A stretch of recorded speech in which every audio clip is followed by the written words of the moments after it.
चिल्लू पार एक नई कहानी लिखने को तैयार एमएलसी सीपी चंद। उत्तर प्रदेश की सबसे चर्चित सीट 388 विधानसभा में चिल्लू पार में आज भारतीय जनता पार्टी के प्रत्याशी राजेश त्रिपाठी के चुनाव कार्यालय का उद्घाटन हुआ है। उद्घाटन के अवसर पर पहुंचे विधान परिषद सदस्य सीपी चंद ने सियासत में नई गर्माहट लाई। जहां पर वैदिक मंत्रोच्चार के साथ कार्यालय का उद्घाटन हुआ, वहीं कार्यकर्ताओं के नारे वाले उत्साह ने चुनावी शंखनाद भी किया। एमएलसी सीपी चंद ने कहा कि आज जरूरत है हम सभी को एक साथ आने की और मतदान करने की। आज भाजपा मजबूत स्थिति में भी दिखी, क्योंकि मंच पर भाजपा प्रत्याशी राजेश त्रिपाठी, एमएलसी सीपी चंद्र के साथ साथ भाजपा से प्रत्याशिता की दौड़ में लगे संजय मिश्रा, मुन्नू बाबा, कमलेश पटेल, अस्मिता चंद सहित लगभग सभी सदस्य मौजूद रहे। सभी ने अपने उद्बोधन में कहा, एक आवाज लगाई कि हमारा प्रत्याशी कमल का फूल था और है और आगे भी रहेगा। हम सब शपथ लेते हैं कि पिछली बार की हुई चूक को 10 गुने के अंतर से जीत में परिवर्तित करेंगे और योगी जी को मुख्यमंत्री बनाएंगे। प्रत्याशी राजेश त्रिपाठी ने सभी के प्रति आभार व्यक्त करते हुए कहा कि इस बार जनता विकास के मुद्दे पर वोट करेगी। उन्होंने सैकड़ों पार्टी कार्यकर्ताओं के बीच इस बात का आश्वासन भी दिया कि किसी भी कार्यकर्ताओं को खुद में कमजोर समझने की जरूरत नहीं है। हर कार्यकर्ता अपने को राजेश त्रिपाठी ही समझकर क्षेत्र के सर्वांगीण विकास का भागीदार बने। कार्यक्रम है इस रण की रणनीति के लिए ये जो कमांड ऑफिस है, इस कमांड ऑफिस का शुभारंभ आज आप सब लोगों की उपस्थिति में ये आज से हो रहा है। एक ऑफिशियल घोषणा, जैसे कहते हैं ना, ऑफिशियल शुरुआत। ऐसे तो ये चुनाव की तैयारी जो है राजेश जी बहुत दिनों से कर रहे हैं। बहुत दिनों के मैं तो समझता हूँ कि पिछली बार 2017 में जब इनको सफलता नहीं मिली तब से ही ये चल रहे हैं। लेकिन आज ये कमांड ऑफिस की आपकी शुरुआत से ऑफिशियली जो है इस लड़ाई की शुरुआत हो गई। और मैं तिवारी जी को, मैं सुन रहा था त्रिपाठी जी को, हमारे जो टिकट के प्रत्याशा में जो लोग लगे हुए थे उनके विषय में आप बता रहे थे। तो मुझे खेल में एक रेस होती है, relay race, 4x4 relay race,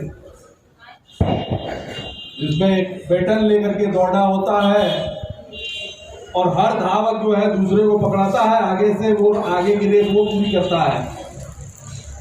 लेकिन फिनिशिंग लाइन पे एक ही आदमी आता है, लेकिन पदक सबको मिलता है। फिनिशिंग लाइन पे एक ही आदमी लेके पहुंचता है, अंत में जो निर्णायक रेखा है उस पे एक ही आदमी लेके पहुंचता है, लेकिन पदक जो है सबको मिलता है। तो ऐसा ही पदक, ऐसा ही रेस है ये, जिसके लिए निर्णय जो होगा वो सामूहिक होगा और जीतेगी भाजपा। राजा हरप्रसाद मल्ल 1857 के योद्धा की धरती के निवासी हैं। हम सब सरस्वती जी महाराज के धरती के निवासी हैं। हम पंडित राम लखन शुक्ला के धरती के निवासी हैं और हम फिराक गोरखपुरी और राम बलि मिश्रा जैसे लोगों के धरती के निवासी हैं। तो फिर इतिहास तो लिखा ही जाना है।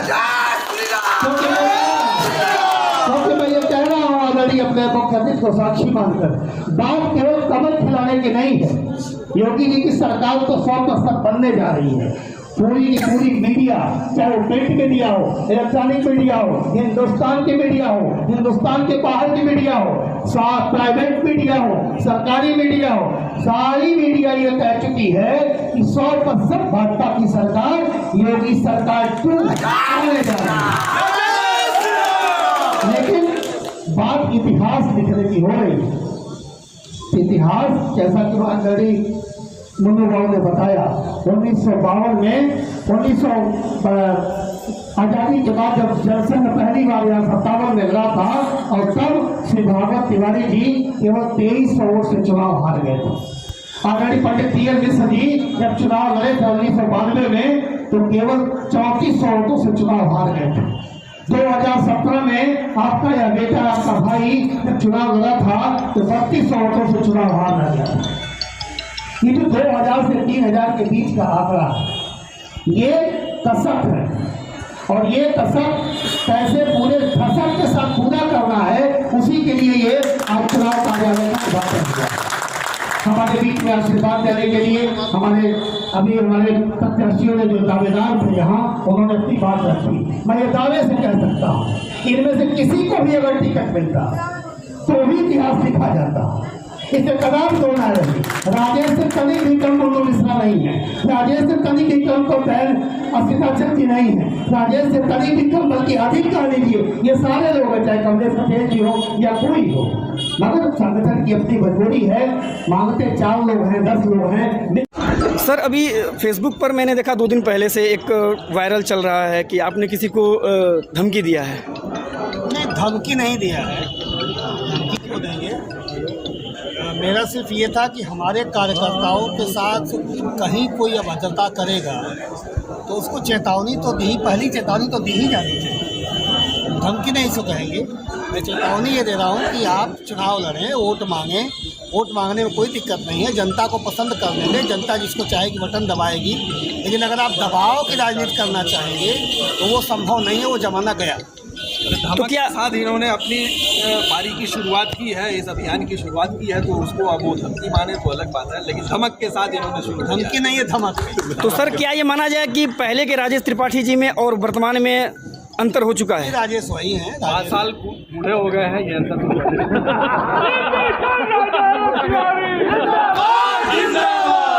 सर, जनता के लिए आप क्या कहना चाहेंगे? 5 साल का अनुभव बढ़ गया है, 22 में ये कर रहे हैं। अपने लिए जनता से क्या अपील करेंगे? जनता से हम दोनों भाई यही अपील कर रहे हैं, क्योंकि हम दोनों भाई का चुनाव है।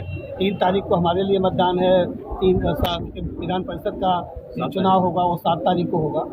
तो जनता से अपील यही है कि नरेंद्र मोदी जी एक सशक्त और विकसित भारत बना रहे हैं। योगी जी के नेतृत्व में एक सशक्त, गुंडा और माफिया राज से मुक्त, भ्रष्टाचार मुक्त उत्तर प्रदेश बन रहा है। उसी कड़ी में विकसित, दबंगई मुक्त और स्वाभिमान युक्त चिल्लू पार बने, इसके लिए उठ खड़े होने की ज़रूरत है। आप लोग उठे, इतिहास बनाए, कमल खिलाए। चिल्लू पार। मैं ये कह रहा हूँ कि जन चेतना, जन जागृति उसी को तो कहते हैं। तो अगर ये जागृति जो है वो पहले नहीं आई, आज आ गई है, तो हमें स्वागत करना है। से ही विधायक हुए हैं, पहले भी जो इससे पहले विधायक थे वो भी बसपा से थे। क्या लगता है इस बार कमल खिलेगा? उसके पहले भी चिल्लू पार से लोग विधायक होते रहे हैं, कांग्रेस से भी रहे हैं, बसपा के जन्म से पहले भी यहाँ पे विधायक होते रहे हैं। बसपा का इतिहास बहुत पुराना नहीं है, चिल्लू पार का इतिहास बहुत पुराना है। अखिलेश यादव जी कहते हैं उत्तर प्रदेश में गुंडारा सबसे ज़्यादा है। अच्छा, अखिलेश जी के टाइम पे था, यही तो हम भी कह रहे हैं। सर, आपके बैनर के पीछे एक स्लोगन लगा है, चलिए एक इतिहास बनाते हैं, चिल्लू पार में कमल खिलाते हैं। इस पर क्या कहना चाहेंगे आप?